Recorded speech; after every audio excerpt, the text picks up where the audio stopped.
പറഞ്ഞത് ഈ വർഷം ഏകദേശം 62 ലക്ഷം രൂപയോടെയോളം പർച്ചേസ് ഓർഡർ നൽകിയിട്ടുണ്ട് എന്നുള്ളതാണ് പറയുന്നത്. താങ്കളുടെ വിഭാഗത്തിൽ അത് സംഭവിച്ചിട്ടുണ്ടോ? താങ്കൾക്ക് അറിയുമായിരിക്കുമല്ലോ എത്ര രൂപയുടെ പർച്ചേസ് ഓർഡറാണ് ശരിക്കും നൽകിയിട്ടുള്ളത്? കാരണം എൻ്റെ കയ്യിൽ എല്ലാത്തിൻ്റെ റെക്കോർഡുകളുണ്ട്.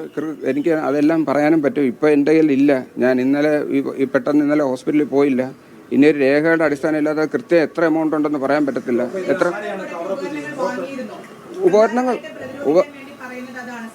ഉപകരണങ്ങൾ വാങ്ങിയിരുന്നു. ഉപകരണങ്ങൾ വാങ്ങി എന്ന് പറഞ്ഞാൽ മാത്രം പോരല്ലോ. ഇപ്പോൾ ഒരു കാറ് വാങ്ങി എന്ന് പറഞ്ഞാൽ കാറ് വാങ്ങിച്ചിട്ട് അതിൻ്റെ ടയർ മാറ്റണം, അതിൻ്റെ റിപ്പയറിങ് ചെയ്യണം, അതിനകത്ത് ആവശ്യമുള്ള പെട്രോൾ അടിക്കണം, അങ്ങനെ ഒരുപാട് സാധനങ്ങളില്ല. ഇല്ലെങ്കിൽ കാർ ഓടും എന്ന് പറഞ്ഞതുപോലെയാണ്. ഉപകരണങ്ങൾ വാങ്ങും, ഉപകരണങ്ങളുടെ ആക്സസറീസ് ആണ് ക്ഷാമം. ഉപകരണങ്ങൾ വാങ്ങുമ്പോൾ ഉപകരണങ്ങൾ ഇല്ലെങ്കിൽ, മൊത്തം ഉപകരണം ഇല്ലെങ്കിൽ നമുക്ക് വേറെ സബ്സ്റ്റിറ്റ്യൂട്ട് ചെയ്യാം. ഒരു ഉപകരണം വെച്ചിട്ട് അത് ഉപയോഗിക്കാൻ പറ്റുന്നില്ല എന്നുണ്ടെങ്കിൽ എന്താണ് അതിനുള്ള പ്രയോജനം?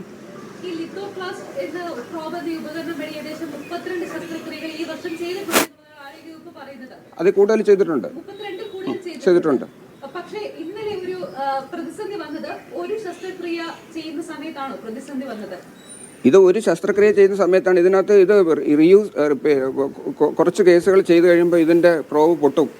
ആ പൊട്ടുന്ന സമയത്ത് പ്രോബ് മാറ്റണം. അത് നമ്മൾ നേരത്തെ ഇത് വളരെ മുൻകൂട്ടി ഇവർക്ക് HDSനെ നമ്മൾ അറിയിച്ചിട്ടുള്ളതാണ്, ഇത് വാങ്ങിച്ചു തരണമെന്ന് പറഞ്ഞിട്ട്.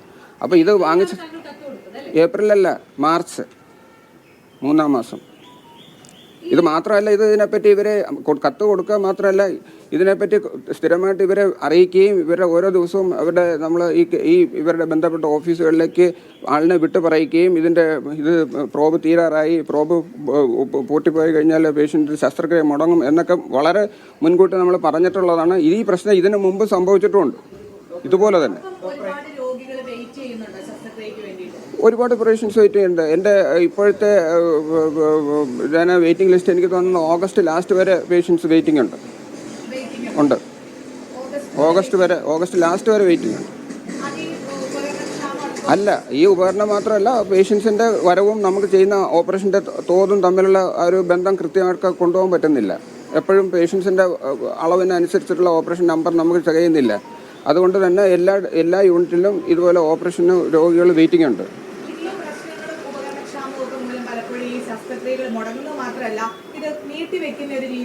ഇതിപ്പോൾ മുടങ്ങാത്തതിൻ്റെ ഒരു രഹസ്യം അത് ഇന്നലെ ഞാൻ പറഞ്ഞിരുന്നു. ഇത് പല ഉപകരണങ്ങളും പേഷ്യൻസ് തന്നെ വാങ്ങിച്ചു തരികയാണ്. ഇപ്പോൾ രോഗികൾ തന്നെ വാങ്ങിച്ചു തരികയാണ്. രോഗികൾ ഇപ്പോൾ RIRS എന്ന് പറഞ്ഞൊരു ഒരു ഓപ്പറേഷൻ ഉണ്ട്, RIRS.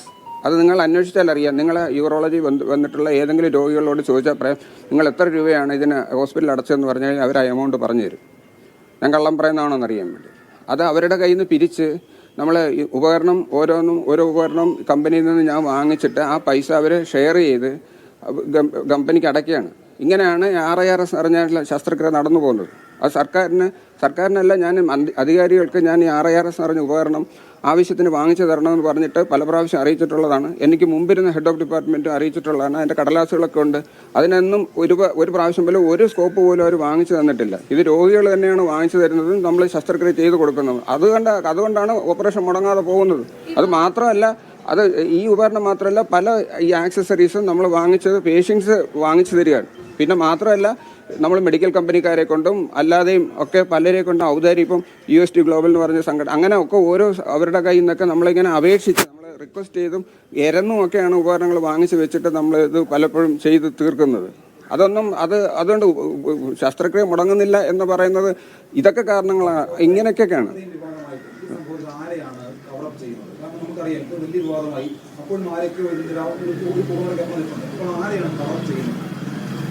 അത് നിങ്ങൾക്ക് തന്നെ ഊഹിക്കാമല്ലോ. ഇപ്പോൾ ആരെയായിരിക്കും കവറപ്പ് ചെയ്യേണ്ടത്? അവർക്ക് ആരെയാണ് കവറപ്പ് ചെയ്യേണ്ടത് ആവശ്യം?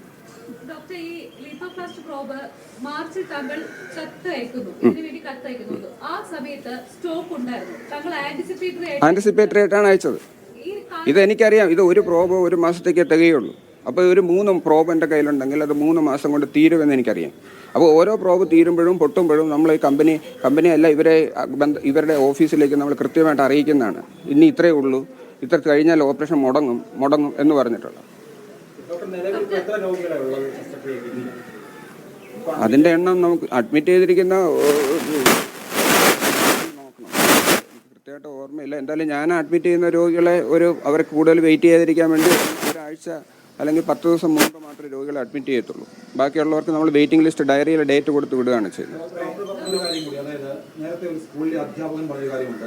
സ്കൂളിലെ കുട്ടികൾക്ക് ഭക്ഷണം വാങ്ങാനായിട്ട് പിരിവെടുത്ത് അധ്യാപകൻ ഉച്ചക്കഞ്ഞി കൊടുക്കുന്ന ഒരു അവസ്ഥയെക്കുറിച്ച് തിരുവനന്തപുരം അധ്യാപകൻ പറഞ്ഞു. അതിന് സമാനമായിട്ടുള്ള കാര്യമാണ് അപേക്ഷിച്ച് മുഴുവനും ഒരു വകുപ്പ് മേധാവി ഉപകരണങ്ങൾ വാങ്ങിച്ച് ചികിത്സിക്കുക. തീർച്ചയായിട്ടും എനിക്ക് തന്നെ അത് മടുത്തതുകൊണ്ടാണ് ഞാനിങ്ങനെ ഒരു വിവാദപരമായിട്ട് പോസ്റ്റ് ഇട്ടത്. ഞാൻ അപേക്ഷിച്ചും എരന്നും മടുത്തു. നമ്മൾ ആൾക്കാരോട് എരന്നാണ് വാങ്ങുന്നത്. നമ്മൾ പേഷ്യൻസ് പൈസ അടയ്ക്കുന്നതെന്ന് പറഞ്ഞു കഴിഞ്ഞാൽ ഈ കമ്പനി ഇപ്പം RIRSന്റെ സ്കോപ്പ് തന്നെ തരുന്നത് തിരുവനന്തപുരത്ത് ഏജൻസികളില്ല. കൊച്ചിയിലുള്ളൊരു ക്യാപ്സ്യൂൾ ഗ്ലോബൽ എന്ന് പറഞ്ഞ കമ്പനിയിൽ നിന്നാണ് അത് വാങ്ങുന്നത്. അപ്പോൾ അയാളുടെ ഒരു വിശാല മനസ്സുകൊണ്ടായിരിക്കാം നേരത്തെ സ്കോപ്പ് അയച്ചു തരും. പിന്നെ അതിനുശേഷം പേഷ്യൻസ് അയാളുടെ GPayയിലേക്ക് ഈ നമ്പർ ഇത് അടയ്ക്കുകയോ അല്ലെങ്കിൽ അയാളുടെ ഏജൻറ്റ് വന്ന് പൈസ വാങ്ങുകയോ ചെയ്തുകൊണ്ടിരിക്കുകയാണ്. അത് കുറേ 6 മാസമെങ്കിലുമായിട്ട് അത് ചെയ്യുന്നുണ്ട്. അത് എനിക്ക് ഭയമുണ്ട്. കാരണം ഏതോ ഒരാൾ വന്ന് പൈസ കളക്ട് ചെയ്യുന്നു, ഏതോ ഒരാളുടെ GPayയിൽ പൈസ അടയ്ക്കുന്നു. ഇതൊക്കെ എന്നെ സംബന്ധിച്ച് വളരെ റിസ്ക്കുള്ള, എന്നെ മാത്രമല്ല എൻ്റെ ഡിപ്പാർട്ട്മെൻറ്റിലെ ഡോക്ടർമാരെ സംബന്ധിച്ച് അത് വളരെ റിസ്ക്കുള്ള കാര്യമാണ്. ഇത് എപ്പോൾ വേണമെങ്കിലും എനിക്കെതിരെ ഒരു വിജിലൻസ് എൻക്വയറിയൊക്കെ വരാം. കാരണം ഈ ഓപ്പറേഷൻ മുടങ്ങാതിരിക്കാൻ വേണ്ടിയിട്ടാണ്. ഈ RIRS ചെയ്തതിന് ശേഷമാണ് ഓപ്പറേഷൻ്റെ വെയിറ്റിംഗ് ലിസ്റ്റ് കുറഞ്ഞത്. അതിന് മുമ്പ് 6 മാസം വരെ വെയിറ്റിംഗ് ലിസ്റ്റ് ഉണ്ടായിരുന്ന ഓപ്പറേഷൻ കുറയാൻ ഈ RIRS ചെയ്തതിന് ശേഷം തുടങ്ങിയതിന് ശേഷമാണ് അത് കുറഞ്ഞു കിട്ടിയത്. അപ്പോൾ ഈ പേഷ്യൻസ് പേഷ്യൻറ്റിനെ കൊണ്ട് പൈസ അടപ്പിച്ച് നമ്മൾ ഉപകരണങ്ങൾ വാങ്ങുന്നത് ശരിയാണോ? അത് തന്നെ അതൊരു ഇല്ലീഗൽ മാർഗ്ഗമാണ്. ഇവർ പേഷ്യൻസ് ഡയറക്റ്റായിട്ട് പോയി ഒരു മെഡിക്കൽ ഷോപ്പിൽ നിന്ന് ഉപകരണം വാങ്ങുകയല്ല ചെയ്യുന്നത്. ഒരാൾ തന്നു എന്നുള്ള ഒരു ധാരണയിൽ അയാളുടെ പേരിൽ പൈസ അടച്ചുകൊണ്ടിരിക്കുകയാണ്. പിന്നെ ഞാനതിൽ പ്രൊട്ടക്ഷൻ എടുക്കുന്നതെന്ന് പറഞ്ഞു കഴിഞ്ഞാൽ ഇതിൻ്റെ ബില്ല് ഞാൻ അവിടെ പബ്ലിക്കായിട്ട് വാർഡിൽ ഒട്ടിച്ച് വെച്ചിട്ടുണ്ട്. രോഗികൾക്ക് അതിൻ്റെ വൗച്ചർ കൊടുക്കുന്നുണ്ട്. ഇങ്ങനെയൊക്കെയാണ് ഞാൻ ഒരു രീതിയിലൊക്കെ കവറപ്പ് ചെയ്യുന്നത്. പക്ഷേ ഏത് സമയത്ത് വേണമെങ്കിലും എനിക്കെതിരെ ഒരു ശക്തമായിട്ടുള്ള ഒരു വിജിലൻസ് എൻക്വയറി വരാൻ, കൈക്കൂലി വാങ്ങിച്ചിട്ടുണ്ട് അല്ലെങ്കിൽ വേറൊരാളുടെ പേരിൽ ഞാൻ പൈസ അടപ്പിക്കുന്നു എന്നൊക്കെ പറഞ്ഞിട്ട് വേണമെങ്കിൽ ഒരു വലിയൊരു ആരോപണം വരാനുള്ള സാധ്യതയുണ്ട്.